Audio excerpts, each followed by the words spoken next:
नमस्कार, मैं हूं संजय शर्मा। आप देख रहे हैं 4 PM न्यूज नेटवर्क। प्रधानमंत्री जी चुनाव से पहले जरूर नौटंकी करते हैं। कभी दाढ़ी बढ़ा लेते हैं, कभी बंगाल में चुनाव है तो सिक्किम में फुटबॉल खेलने लगते हैं, कभी भगवान राम को काली माँ काली को याद करने लगते हैं। आज भी उन्होंने वही नौटंकी करी और मैंने अभय दुबे से इस नौटंकी के बारे में विस्तार से बातचीत की और ईरान अमेरिका के युद्ध को लेकर पूछा कि अब ट्रंप क्या करेंगे जब उनके 22 प्रेसिडेंट के तेवर ही तीखे हो गए हैं। चलते हैं अभय दुबे जी के पास। चैनल को सब्सक्राइब जरूर कर लीजिएगा। शुक्रिया, thank you. 4 PM news network में बहुत बहुत स्वागत है आपका अभय दुबे जी।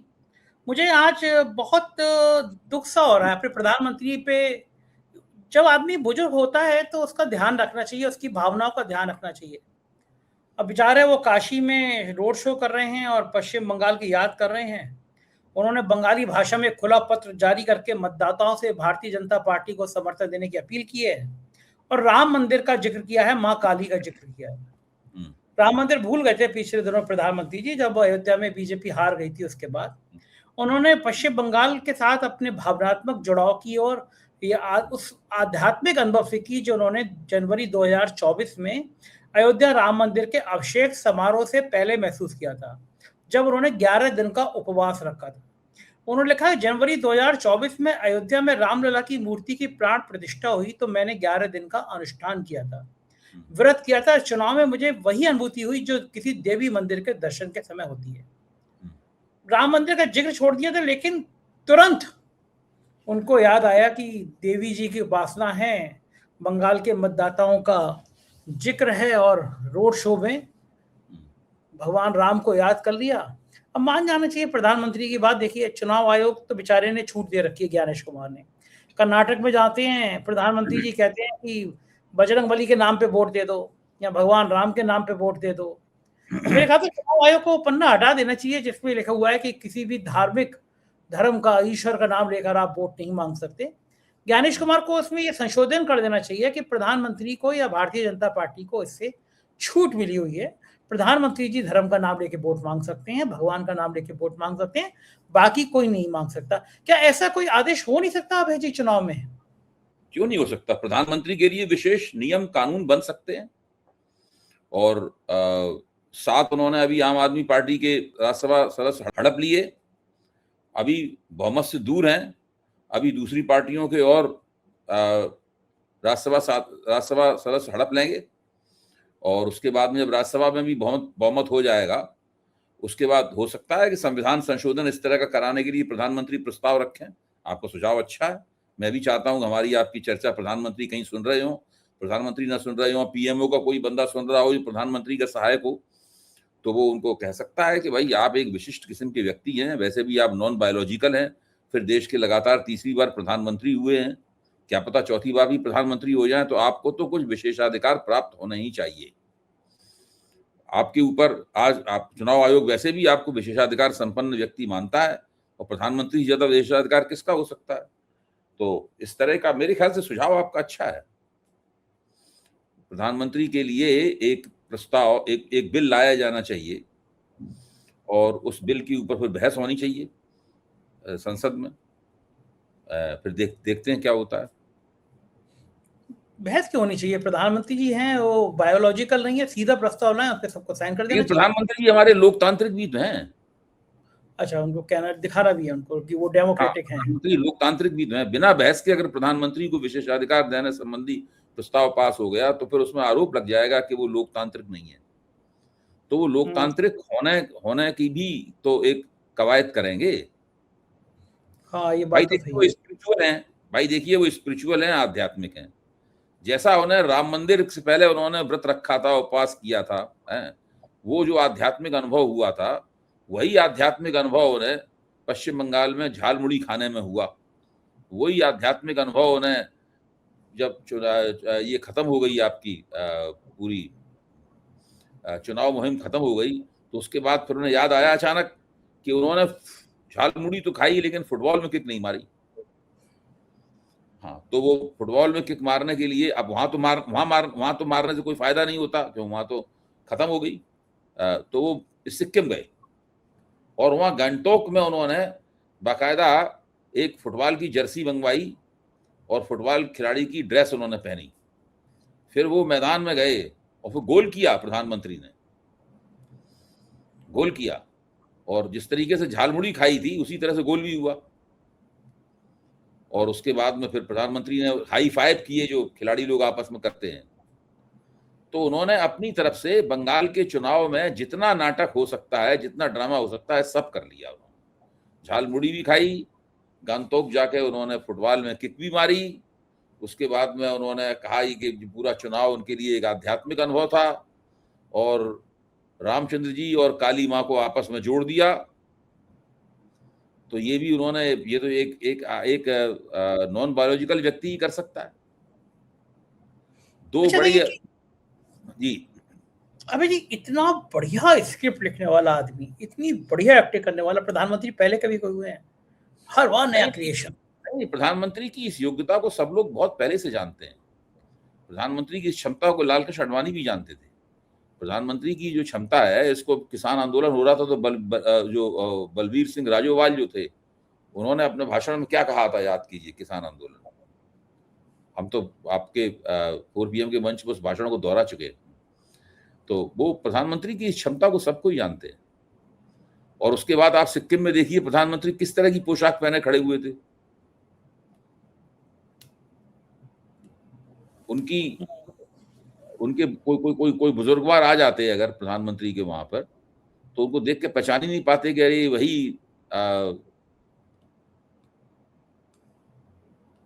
वही मोदी है जो देश के प्रधानमंत्री हैं। अच्छा, मुझे एक बात समझ में नहीं आई। जब उनको मैंने वो टीवी पे खड़े हुए देखा तो मैं भी एक बार चौंक गया कि ये क्या वही है, इतना भेष बदले हुए थे। अच्छा, मुझे एक बात समझ में नहीं आई। पिछली बार तो दाढ़ी बढ़ाई थी रविन्द्रनाथ टैगोर की तरह, इस बार भी तो बढ़ाना चाहिए था ना, थोड़ा थोड़ा लुक आता, बंगाल का लुक आता। पिछली बार काम नहीं किया ना उसमें, पिछली बार उसका कुछ फायदा नहीं हुआ, दाढ़ी काम नहीं कर पाई, उसका कोई फायदा नहीं हुआ। तो इस बार वो काम क्यों करते? इस बार नई अदब, पिछली बार उन्हें आध्यात्मिक अनुभव नहीं हुआ था। आप देखिए पिछली बार जब उन्होंने चुनाव अभियान चलाया तो उन्होंने नहीं कहा था कि मुझे आध्यात्मिक अनुभव हुआ है। ये है नई बात इस बार उन्हें आध्यात्मिक अनुभव हुआ है। हाँ, ये बात भी सही है। और प्रधानमंत्री के रूप में 12 साल का जो उन्होंने जीवन गुजारा है, उसमें उन्हें केवल 3 बार आध्यात्मिक अनुभव हुआ है।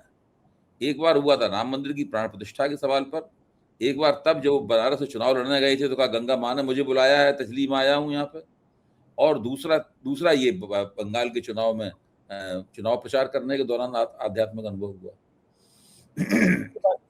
अच्छा, मैं देखता था कि अगर कोई नॉनवेज खाता था तो बीजेपी के नेताओं को बड़ी समस्या होती थी। कई बार तो मैंने फेसबुक पर लिख दिया कि मैं मटन खाने आया हूँ, और एक दिन मैंने लिख दिया भाई मैं टुंडे के कबाब खाने आया हूँ, तो मेरे लोगों ने गाली गलौज शुरू कर दी कि ब्राह्मणों के मांस खाते हो, मीट खाते हो, बड़ा पाप करते हो। मैं देख रहा था बंगाल में होड़ लग गई कि मछली कौन ज्यादा खाता है, मछली शाकाहारी हो गई है क्या? अब बीजेपी के नेता कुछ नहीं कहते हैं। देखिए भारतीय जनता पार्टी वाले जब उत्तर पूर्व में मेघालय उन सब इलाकों में जाते हैं तब कुछ और खाते हैं, अभी मैं उसका जिक्र नहीं करूंगा। जब बंगाल में आते हैं तो मछली खाते हैं, जब उत्तर प्रदेश उत्तर भारत वगैरह में आते हैं तो शाकाहारी हो जाते हैं, जब बिहार में जाते हैं तो मटन पार्टी जो होती है बिहार की पारंपरिक, उस मटन पार्टी में भाग लेते हैं उत्साह के साथ में। तो भारतीय जनता पार्टी जो है विशुद्ध राजनीति के लिए जीते हैं, राजनीति गोटी लाल हो इसके लिए जीते हैं पूरी तरीके से, और उसके लिए कुछ भी खाना पड़े वो खाते हैं, उनसे कोई फर्क नहीं पड़ता। उनकी कोई डाइटरी हैबिट्स, कोई उनकी भोजन संबंधी कोई विशेष पसंद नहीं है। चुनाव जिसमें राजनीतिक फायदा जिसमें वो भोजन करते हैं। आज मैं देख रहा था कि दिन भर टीवी चैनल पे चलता रहा सिंघम बनाम पुष्पा, यूपी कैडर के एक आईपीएस हैं अजय पाल शर्मा, तेज तर्रार आईपीएस हैं, वो जाके वहाँ पे टीएमसी के प्रत्याशी जहांगीर बाबू को हड़काया है। उनके गबो तो मिले नहीं उनके घर वालों को। दिन भर टीवी एक एंकर एक चैनल पर तो चल रहा था कि देखा ये है योगी का अफसर, घर में घुस के इशारा था कि घर में घुस के मुसलमानों को डराया है। इस एंगल पे भी कहानी चलने लगी। और फिर उसके बाद में टीएमसी ने कस के हमला बोला, अखिलेश यादव ने बहुत भयंकर ट्वीट किया, और ये दिन भर चल रहा है सुबह से शाम तक। अजय पाल शर्मा की तरह तरह की डॉन वाली फोटो, जहांगीर की फोटो, मतलब पूरा दिन आज मैंने देखा एक घटना दिन भर टीवी चैनलों पे चलती रही।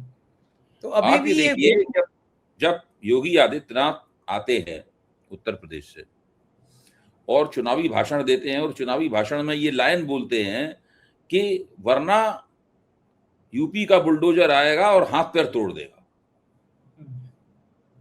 आप सोचिए। तो और दिलीप घोष जो कि भाजपा के पुराने नेता हैं, वो कहते हैं, जो खुद बंगाली हैं, वो कहते हैं कि फिर बुलडोजर भी आएगा यहाँ पर।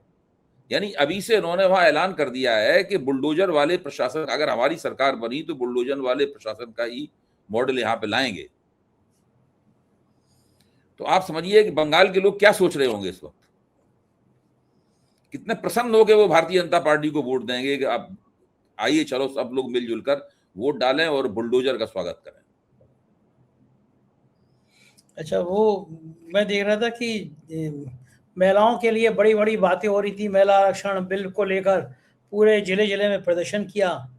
इसी बीच में उत्तर प्रदेश में एक जिले में भारतीय जनता पार्टी के एक महिला नेत्री ने वीडियो जारी करके किया कि भाई बीजेपी का जिलाध्यक्ष कह रहा था कि मेरे बिस्तर पर आइए तब मैं आपको पद दूंगा। बड़ा वीडियो वायरल हो रहा है। बीजेपी की नेता है और वो बीजेपी के जिलाध्यक्ष पे ऐसे आरोप लगा रही है। उधर विधायक थी अनुपमा जायसवाल, बड़ी अच्छी विधायक हैं, वो बेचारी पुतला जला रही थी अखिलेश यादव का और बाकी नेताओं को, खुद ही झुलस गई। अब मैंने तो फोटो देखी नहीं, योगी आदित्यनाथ तो उनको देखने गए बीजेपी विधायक को, लेकिन अखिलेश यादव देखने गए। और अखिलेश यादव ने कहा कि आप विधायक हैं, हमारा रोल जो भी हो, लेकिन आग लगाते समय ध्यान रखिए। तो इन दोनों मुद्दों पे आपकी टिप्पणी चाहूंगा कि महिलाओं के हितों की बात कर रहे हैं, जिलाध्यक्ष कह रहा है कि बिस्तर पे आइए तब मैं पद दूंगा, और अखिलेश यादव उस महिला विधायक को देखिए, भारतीय जनता पार्टी का महिलाओं के बारे में रिकॉर्ड बिल्कुल साफ है और भारतीय जनता पार्टी उस रिकॉर्ड को कायम रखते हैं। भारतीय जनता पार्टी वाले लाइन लगी हुई है कि घटनाओं की लाइन लगी हुई है, और ये भी उसी घटना के अंदर एक और कड़ी जुड़ गई। जब एक महिला पदाधिकारी कह रही है कि मेरे बिस्तर पे आइए तब मैं आपको बड़ा पद दूंगा, तो वो जो लाइन लगी हुई है उसमें एक से एक जोरदार लोग उस लाइन में लगे हुए। खुद कपिल मिश्रा बता चुके हैं कि उस लाइन में सबसे आगे कौन है। भारतीय जनता पार्टी की दिल्ली सरकार के मंत्री कपिल मिश्रा बता चुके हैं विधानसभा में कि उस लाइन में सबसे आगे कौन लगा हुआ है। सबसे आगे तो वही लगे हुए इनको आध्यात्मिक अनुभव हो रहा है। उसके बाद एक के बाद फिर उसके पीछे बृजभूषण शरण सिंह है, फिर वो सेंगर है, सब पूरी लाइन लगी हुई है पूरी। वहां तक वो भारतीय जनता पार्टी का जिलाध्यक्ष भी लग गया है लाइन में पीछे पीछे। तो भारतीय जनता पार्टी महिलाओं के मामले में अपना रिकॉर्ड बिल्कुल ठीक रखती है। हाँ, ये बात तो गड़बड़ नहीं होने देती रिकॉर्ड कतई। अपना पूरी कोशिश कर रही है कि महिलाओं के मामले में उनका रिकॉर्ड बिल्कुल दुरुस्त रहे। उधर उत्तराखंड से भी बड़े विवाद की एक के बाद एक भ्रष्टाचार की खबरें आ रही हैं। वहां के पुलिस के एक मुखिया अफसर ने केदारनाथ में एक आपदा हुई थी जिसमें एक व्यक्ति, लड़का, अपने पिता की मौत हो गई थी, डेड बॉडी नहीं ले जा पा रहा था, तो वीडियो जारी किया, रोते हुए वीडियो जारी किया। जिन एक्स ने ट्विटर अकाउंट ने लिखा, उन सबको नोटिस भेज दिए गए। उत्तराखंड में 1000 करोड़ रुपए मीडिया को दिया गया कि मुंह बंद रखो, हम जो कहें जो करें वो चुप रहो। मेरे ख्याल से भ्रष्टाचार के मामले में उत्तराखंड रिकॉर्ड तोड़ रहा है। पुलिस वहां भी ट्विटर अकाउंट पे है, उनको नोटिस दे रही है कि तुमने ये वीडियो जारी क्या कर दिया। ये नया पैटर्न आया है कि कोई एक्स पे लिख दे, कोई फेसबुक पे लिख दे, उसको पुलिस FIR कर दे, उसको नोटिस दे दे। पवन खेड़ा बेचारे भागे भागे फिर ही रहे हैं, आरोप लगाए सफाई देनी चाहिए नेता को, उल्टे पवन खेड़ा भागे भागे फिर रहे हैं। कौन सी दिशा में जा रहा है ये देश? देखिए, मुझे क्या लगता है कि भारतीय जनता पार्टी ने ये रवैया अपनाकर सोशल मीडिया की प्रतिष्ठा और पहुंच को और बढ़ा दिया है। जब तक भारतीय जनता पार्टी इस बात की ज्यादा परवाह नहीं किया करती थी कि हमारे खिलाफ क्या लिखा जा रहा है, क्या बोला जा रहा है, तब तक सोशल मीडिया शायद इतना प्रभावी नहीं था। लेकिन अब भाजपा को लगने लगा है कि सोशल मीडिया बहुत प्रभावी हो गया है। कोई सोशल मीडिया पे हमारे खिलाफ कोई कुछ ना लिख दे, कोई कुछ बोल ना दे, कहीं से कोई किसी बात, कोई पोल ना हमारी खुल जाए। तो ये सब पूरा जो ट्विटर अकाउंट बंद करना, फेसबुक पे सब छापे मारना, ये सब बंद करना, ये सारी बातें जो है बताती हैं कि भाजपा सोशल मीडिया के मामले में अब काफी नाजुक मिजाज हो गई है, ज्यादा संवेदनशील हो गई है। जबकि मुझे नहीं लगता कि इतनी संवेदनशीलता होनी चाहिए। सारी दुनिया में सोशल मीडिया पर नेताओं वगैरह की आलोचनाएं होती हैं, और जो राजनेता होते हैं वो जिस तरह की हरकत, सारी दुनिया में राजनेता इस तरह की हरकतें करते हैं। ऐसा नहीं है कोई विदेशों में राजनेता कोई कम हरकतें करते हो, तो उनकी भी तमाम खिंचाई होती है। सब लोग लिखते हैं, सोशल मीडिया की विशेषता ही है कि वहां तो फ्री फॉर ऑल है, कोई भी कुछ भी डाल सकता है अपने अपने ट्विटर अकाउंट के ऊपर, अपने एक्स अकाउंट के ऊपर, और अपने मन से टिप्पणी लिख सकता है। लोग एक दूसरे के ऊपर भी छींटाकशी करते हैं। आपने जो कपिल शर्मा शो देखा होगा, उस शो में तो एक स्थायी रूप से एक हिस्सा है उस शो का कि जो उनके दो मेहमान होते हैं उनके ऊपर, उनकी तस्वीरों के ऊपर लोग जो तरह तरह की दिलचस्प टिप्पणियां करते हैं, उन टिप्पणियों को दिखाया जाता है उसके अंदर। वहां सब लोग ठटा के हंसते हैं उसमें। भारतीय जनता पार्टी जो है उसका मुंह लटका हुआ है, वो अति गंभीर हो गई है, और उसकी वजह से वो उन चीजों का मजा वजा भी नहीं लेती पूरी तरीके से। ज्यादा ध्यान इन बातों की तरफ अगर ये ना दें तो ये इनके हित में होगा, लेकिन ऐसा करके लगातार ये एक तरह की सेंसरशिप, सोशल मीडिया को सेंसर कैसे किया जाए, ये एक समस्या है भाजपा के सामने। उसके लिए तमाम कानून कानून बनाने पड़ेंगे, बहुत दिक्कतें आएंगी, उसकी प्रतिक्रिया भी हो सकती है, क्योंकि सोशल मीडिया आम आदमी इस्तेमाल करता है। अगर उस आम आदमी को सोशल मीडिया इस्तेमाल करने में, सोशल मीडिया हर कोई इस्तेमाल करता है, उसके लिए अमीर और गरीब का तो कोई फर्क है नहीं, सब लोग अपने अपने तरीके से सोशल मीडिया का इस्तेमाल करते हैं। अगर सोशल मीडिया को आप प्रतिबंध लगाएंगे तो सभी लोगों पर प्रतिबंध लगेगा, तो उससे बड़े पैमाने पर सरकार के खिलाफ नाराजगी फैलेगी। इसलिए सरकार सोचती है कि सीधा कानून बदल के प्रतिबंध लगा देने से हमें नुकसान हो सकता है, इसलिए वो चुनिंदा इनका अकाउंट बंद कर दो, उनका अकाउंट बंद दो, इसको नोटिस भिजवा दो, ये सब करती रहती है। ये भी सेल्फ डिफीटिंग है, इससे भी नुकसान होगा, ये भी राजनीतिक नुकसान होगा इनको। अच्छा, मैंने देखा कि पता नहीं क्यों नेता इतना चिढ़ जाते हैं। मुझे तो इस मामले में अखिलेश यादव की तारीफ करनी पड़ेगी। मुख्यमंत्री थे, एक दिन उन्होंने पत्रकारों को बुलाया, विषय नहीं बताया, तो एक बड़े प्रकाशन समूह की किताब का विमोचन किया उन्होंने, और वो किताब जो थी वो उनके ऊपर जो छपे थे कार्टून, उस कार्टून का संग्रह था। इतने इतने तीखे कार्टून थे अखिलेश यादव के ऊपर कि कोई सामान में से मेरे जैसा मनुष्य होता चिढ़ जाता है, यार देखो मेरे कितनी, कहीं नाक टेढ़ी है, कहीं कुछ है, कहीं कोई कमेंट है। लेकिन अखिलेश यादव ने खुद अपने छपे हुए कार्टून के ऊपर उसका विमोचन किया। जनेश्वर मिश्रा पार्क में एक जगह बना रहे थे वो, कि ये वो जगह बनाएंगे, ऊपर एक मंच पे माइक खड़ा होगा, जिसको जो भड़ास निकालनी है सरकार के खिलाफ, नेताओं के खिलाफ, ब्यूरोक्रेसी के खिलाफ, आओ और बोलो, अपनी भड़ास निकालो, हंसो वहां पे। ये जो हंसने का एक व्यंग है, कटाक्ष का व्यंग है, इतनी इतनी ज्यादा गुस्से में क्यों रहती है बीजेपी? इतना ज्यादा किसी को मजाक नहीं करने देती, मेरे व्यंग्यकार हैं उनके अकाउंट बंद कर देती है, इतना क्या डर है? क्यों नहीं, असल हंसी में पे बात? लोगों को लग रहा है कि हमारे खिलाफ एंटी इनकम्बेंसी जमा हो रही है। जब भाजपा मानती थी, खासतौर से 2024 के चुनाव के पहले भाजपा मानती थी कि ऐसी कोई उसके खिलाफ एंटी इनकम्बेंसी नहीं है, हम विधानसभा के चुनाव दबादब जीत रहे हैं, हमारे खिलाफ 10 साल के चुनाव में कोई एंटी इनकम्बेंसी नहीं है, तो वो इन बातों के प्रति सतर्क नहीं थी, चौकन्नी नहीं थी और नाजुक मिजाज नहीं थी। तुनक मिजाजी बहुत कम थी भाजपा में उन दिनों। तो कुछ भी हम लोग बोलते थे, कोई भी लोग टिप्पणी कर देता था, ज्यादा ध्यान नहीं देती थी भाजपा उसकी तरफ। लेकिन जब इन्होंने बहुमत खो दिया, तब से लगातार इन लोगों को लग रहा है कि एंटी इनकम्बेंसी कोई चीज होती है। पहले तो कहते थे एंटी इनकम्बेंसी होती नहीं है, ये जमाना तो प्रो इनकम्बेंसी का है, ये सब बोलते थे। इसलिए अब बहुत ज्यादा सतर्क हो गए हैं और जल्दी ही बिलबिला जाते हैं किसी भी टीका टिप्पणी से। बर्दाश्त की क्षमता बहुत कम हो गई है। लगता है कि हर चीज जो सोशल मीडिया पे हमारे खिलाफ आलोचना में लिखी जा रही है वो हमारी एंटी इनकम्बेंसी में बढ़ोतरी कर रही है। इसलिए जितनी चीजों को रोका जा सके, जितनी चीजों को दबाया जा सके, जितनी धमकियां दी जा सकें, जितना विरोध में कटौती की जा सके, उतना अच्छा। इसके लिए ये सब चल रहा है। अब दिक्कत की बात यह है कि सोशल मीडिया पर जब आप प्रिंट मीडिया पर रोकें लगाते हैं या इलेक्ट्रॉनिक मीडिया पर रोकें लगाते हैं, तो दरअसल आप बड़ी पूंजी का जो मीडिया है उसके ऊपर रोकें लगाते हैं। भाई, आप अगर अखबारों में छपे लेखों को सेंसर करेंगे या उनमें नहीं छपने देंगे, या बड़े बड़े चैनल जो हैं वहां पे अगर आप वहां पर टांग अपनी फंसाएंगे, तो उसमें आप समाज के ऊपर उससे ज्यादा उसका असर नहीं पड़ता है। सोशल मीडिया तो समाज का टूल है। सोशल मीडिया पे जब आप कोई बड़ी सेंसरशिप लगाएंगे सोशल मीडिया पे, तो आप फंस जाएंगे चक्कर में, वो बैकफायर करेगी, बूमरैंग करेगी वो। इसीलिए ये अलग अलग लोगों को चुन चुन के, मतलब अलग अलग करते हैं ताकि सब लोगों के ऊपर उसका असर न पड़े। बिल्कुल ऐसे ही करते हैं। उधर हमारे चचा ट्रंप भी बेचारे बहुत फंसे हुए हैं ईरान के फिजिशियन रूम की बैठक में। अमेरिका के जो वाइस प्रेसिडेंट है जेडी वेंस, उन्होंने पेंटागन के खिलाफ मोर्चा खोल दिया। कहा पेंटागन झूठ बोल रहा है, राष्ट्रपति को जानकारी नहीं दे रहा, युद्ध को लेकर स्पष्ट नहीं हो पा रहा। जैसे ईरान ने रूस को आगे किया, चीन को आगे किया, अमेरिका में उल्टी गंगा बहनी शुरू हो गई।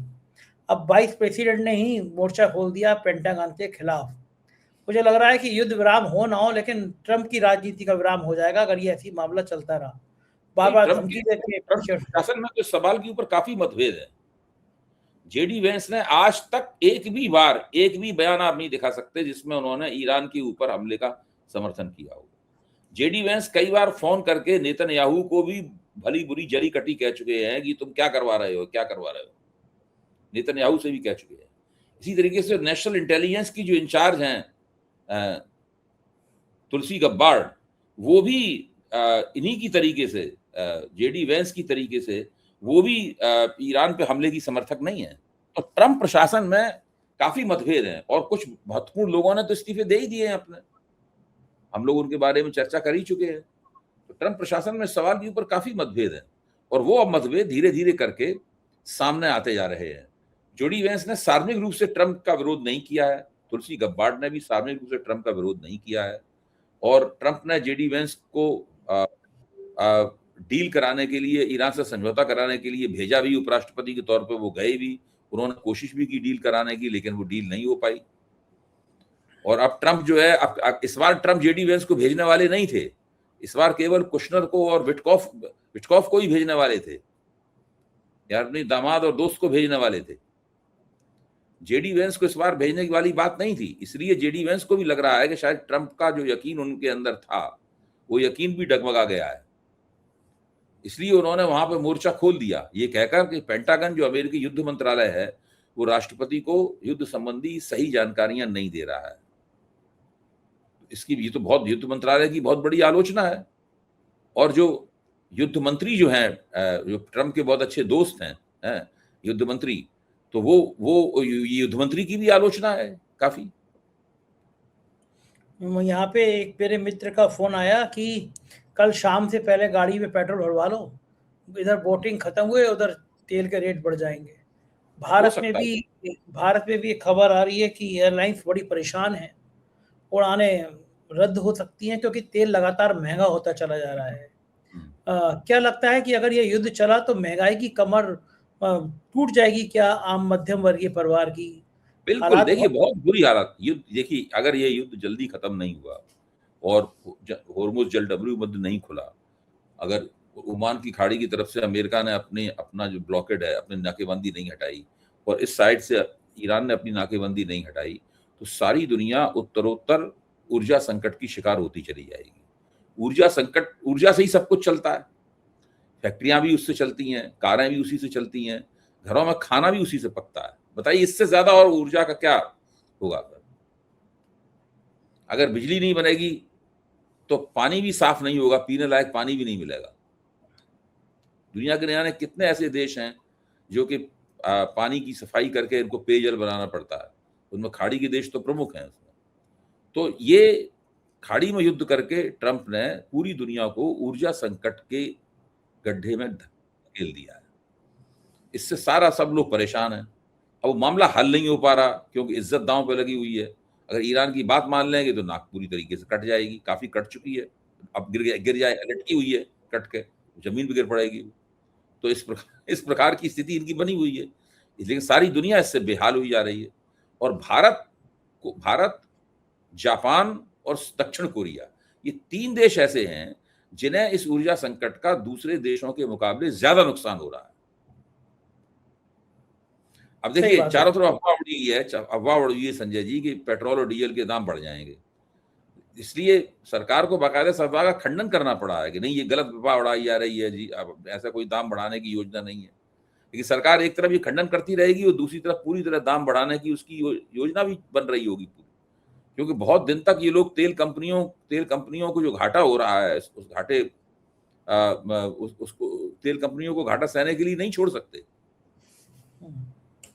हाँ, परेशानी तो बड़ी नहीं है और आम आदमी इसका शिकार होता जा रहा है, भले प्रधानमंत्री जी कितनी भी फुटबॉल खेलने में बिजी हो। बहुत शुक्रिया अभय जी, आपने मुझे समय दिया, बातचीत की, थैंक यू। ये थे अभय दवे जी, पूरी बातचीत आपने सुनी। बताइए, पूरे मध्यम वर्ग परिवार परेशान है, महंगाई ने कमर तोड़ दी है। अफवाह फैल रही है कि वोटिंग खत्म और पेट्रोल डीजल के रेट बढ़ेंगे। हालांकि सरकार कह रही है ऐसा कुछ है नहीं, लेकिन लोगों के मन में डर है। सरकार के पास कोई वैकल्पिक इलाज ही नहीं है। ईरान हमारा दोस्त है, लेकिन हमने क्या रिश्ते कर लिए सामने हैं। क्या इस तरह की नौटंकी से काम चल जाएगा? क्या इस तरह के नाटक से काम चल जाएगा? मुझे लगता है कि बंगाल का चुनाव एक नई कहानी लिखने जा रहा है। जिस तरह से देश भर से लोग बंगाल में वोट डालने वापस जा रहे हैं, उसने भारतीय जनता पार्टी के नेताओं की नींदें उड़ा दी हैं। लोग ज्ञानेश कुमार से ज्यादा नाराज हैं और मुझे लगता है इसका नतीजा भी देखने को मिलेगा। आपका क्या मानना है? कमेंट जरूर कीजिएगा, चैनल को सब्सक्राइब कीजिएगा, ज्वाइन करिएगा। बहुत बहुत शुक्रिया, थैंक यू।